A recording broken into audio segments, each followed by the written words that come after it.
I grew up in Napier in I guess the late 50s, early 60s was my childhood, and it was a pretty good place to be. It was a real good place to be.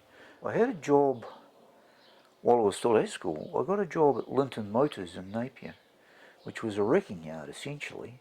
A guy named Ian Linton, neat guy, 39 cents an hour I think.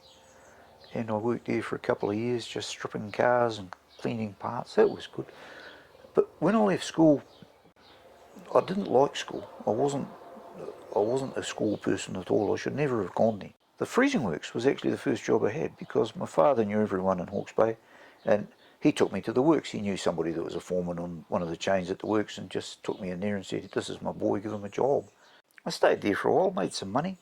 I bought a Triumph 500, rigid frame Triumph 500, but I blew it up because I didn't know anything. I blew it up to hold the piston because the ignition timing was out. I was clever enough to take it apart and get the piston welded up by a plumber with alloy welding gear, but I wasn't clever enough to work out what had caused the damage in the first place. So I didn't change that, so I did it again. My early mechanical career was a series of spectacular failures, really. I don't know if anyone saw the movie Smash Palace, but it was, they call Horopito Smash Palace, that's where it was filmed. And it's a wrecking yard established, I think, in the late 30s. And the fairly elderly daughter of the original owner is still operating it. It's an unbelievable place to go. And the chassis and suspension of this little car was upside down in a pile of other, I was going to say junk, but a pile of other car parts. So it's quite eerie. You're walking around this huge old sawmill, all the blades and everything is still in there, and it's dangerous as hell. And here's this thing upside down, covered in cobwebs and junk. And I thought, that's a car. I can do that. And here it is. I brought it home. I've been up to Horopito about 10 times since, just getting more stuff. If you look into that area there, about the original Austin pieces of the chassis and that front suspension, a lot of what you see is handmade, basically out of pretty cheap materials. All of this bodywork is just small offcut pieces of steel. My wife actually refers to this car as the offcut. It's got a stainless steel floor, but a friend of mine I built a motorbike stand for, gave me that piece of stainless. It had all glue all over it and it was very second hand. But that's quite a big slab of stainless, and stainless is expensive. And besides that, it's an open car, it's going to get wet. The stainless floor makes sense. A lot of it was just acquired that way. A friend of mine, Dick, who's another Onga man, made this seat using leather that was donated by yet another Onga man, Johnny No Shoes. He gave me the leather and gave it to me for nothing. And Dick sewed this up. It hinges. It comes to bits so you can access things. The whole car's made to be easy to work on if I want to get at the suspension and things. So I've doubled the power output and installed a modern gearbox. Well, modern in the sense of 1959. That's a Triumph Herald gearbox, and that's, by the standards of the time, it's modern. I'm only about 5'7", and I'm not very big, so I can get in it just like that, but most people couldn't. Hardly anyone but me will ever be able to drive this car unless you're real small. And I kind of like that idea. It's a personal car. So I went to Horopito once again, and I bought the bonnet and the sides of the bonnet and the grille, $200. That's a steal. And when I brought it home, I put it on the car, and it fits. It fits like it was made for it. And that's eerie. That doesn't happen in life. You know, it just actually worked. That box section that makes up most of the body, that stuff is just furniture tube. You can buy that at any steel supply store, and it's not particularly expensive. It has the advantage it's easy to work because it's square. Welding round things to round things is hard. Welding square things to square things is easy, so I used that. It's not that easy to bend. I had to make a bender. Old cars had outside handbrakes, And I love the whole concept of an outside handbrake. It's part of it. You've got to have one. That's going to be a front mudguard. It's very light. That's half of a spare wheel cover off about a 36 American car. These are off a 38 Humber, I think. And they'll sit, there'll be two headlights sitting about there. My grandfather lived in Raffle Street in Napier. He was a blacksmith at the Vulcan Foundry. And so that was an engineering tie. They were like quite poor people, I guess. They lived in a little old house in Raffle Street, labourer's cottage basically. They owned it. And my grandfather was 6'6", my grandmother was about 5'6". It was funny. But they were really nice people, really, really nice people. And they brought my father up, obviously, and he was born in 1921, and he was crazy about fishing. He used to spend all his time on the beach. And then when coming on towards the war in the late 30s, he was actually the Dux of Napier Boys High. He was a highly intelligent man. So he got into the Air Force. And because of his low socio-economic background, he was never going to be an officer. In those days, the Air Force was like the English Army. It was a club, you know. But if you were really smart, you could join as a sergeant pilot, and that's what he did. Flew these amazing aircraft, these bloody 1500 horsepower, 2000 horsepower bloody Kitty Hawks, and I mean he may or may not have shot down a Japanese plane. He claimed one, but the achievement was to learn to fly those planes and to do it and to come back alive. But then after that he came back and he was nothing. He's gone from this amazing life to being an apprentice. He went back to his apprenticeship. He was a cabinet maker. Wins Tats Lotto with a couple of mates and gets enough for a new house and a second-hand fishing trawler. So his whole career changed. I'd like to be able to make out that I had a life of disgusting, terrible suffering, but I just didn't.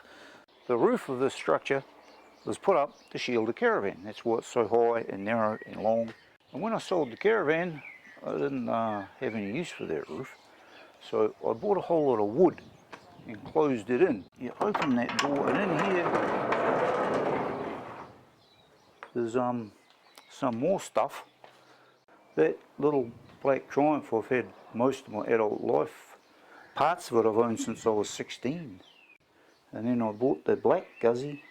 That was my first Guzzy. And I kind of got addicted to them.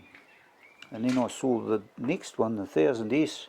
I was riding the black one and I just realised what good bikes they were. But this is like the peak of guzziness. This bike is as guzzy as it gets. My mother is a daughter of one of 6 or 7 daughters. My mother's mother, my grandmother, had about 7 sisters.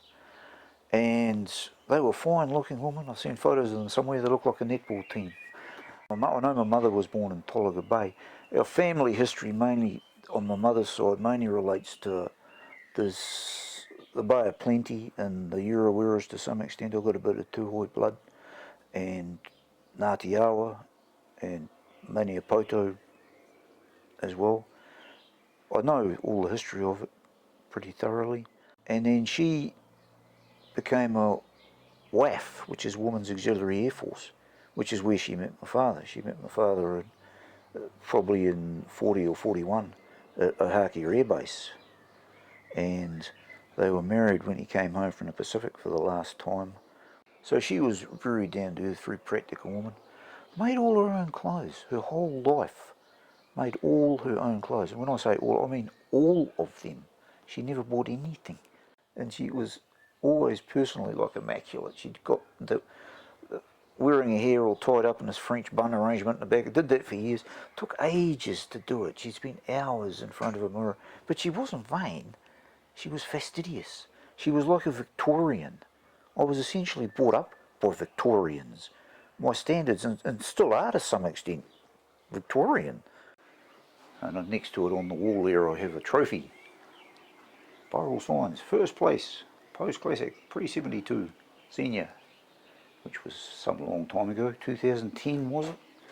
There's a good story to that because I won that, I won the entire championship, and I never won a single race. I don't think I placed better than third, but I'm not a good rider, but I'm a reasonably good mechanic. My bikes never broke down. I finished every race. I got points in every race, and I won the championship without winning a race, which everybody thought was a bit of a have, but I thought it's a classic example of the tortoise and the hare, you know. And we went to the Wigram Museum, and there's chaps, volunteers there, older guys, volunteering as guides, and one of them walks across to me and said, "Do you know what you've got on your feet?" or words to that effect. I says, "Yeah, flying boots, same as those ones in the cabinet over there." And he gave me an address of a man in up North End, Nelson, and says, "Go and see this guy. He may or may not let you into this place, but he's got some things you'd like to see." So we spent hours looking for this place. I knew I was told he had some planes in a shed. And we went to the local pub, and they didn't know him. This is some fairly secretive guy. But I found him, and he said, "What do you want?" I mean, like that, "What do you want?" I said, "Oh," I told him who'd referred me to him, and I said, "Well, my father was in 15 Squadron, and I'm kind of interested. I believe you've got a Kitty Hawk." And it was a different, as soon as I said that, it was a magic formula. His attitude just changed utterly. He couldn't do enough for us. Opened up the shed. He had a vampire jet in there. And like he gets a ladder out and he climbs up, opens the door of the vampire, says, "Go up, sit in there." He says, "You'll be one of the last people to ever sit in a virtually operational vampire." Blah, blah. It was cool. Yeah, that was a neat occurrence. People you run into, without expecting it. His name was John Smith, believe it or not, and I saw it just the other day on the news. He had died, and that they were dispersing his collection. But while he was alive, he wouldn't sell a bolt. He had 2 Kitty Hawks, he had a Mustang, he had a Hudson Bomber, he had a Vampire Jet, he had about 30 sets of wings for Kitty Hawks and Harvards and so forth. He had 15 or 20 motors, like big radial engines, worth a fortune. He had this amazing collection, millions and millions of dollars worth of stuff. He wouldn't sell any of it. I hugely admire that. Hugely admire that. I'd like to think that I've got some tiny portion of that attitude. There's a lot that's interesting, really. I think I've been married about, I don't know, it might have been 20 or 30 times. Well, it may have only been 3, but it seems like 20 or 30. And I've had a lot of kids. I brought up some of my own kids. I brought up a lot of other people's kids. And that's been a really good experience. I've got stepchildren. And I know you're not supposed to be closer to any of your children. You should feel exactly the same about all of them. But if you believe that, there goes Santa Claus. You know, everybody. I prefer nice people to people that aren't so nice. And of your kids, some of them are more likeable than others. And some of my stepkids are amazing people. Well, I love them all, and I do love them all. I can honestly say that. I'd look any of them in the eye and say that. But I've got stepkids that I'm really, really, really close to, and yet, if you read the papers, you'd think it never happens. You know, you'd think that all what happens is that all stepdads do is beat up on red-haired kids. But it's not true, you know.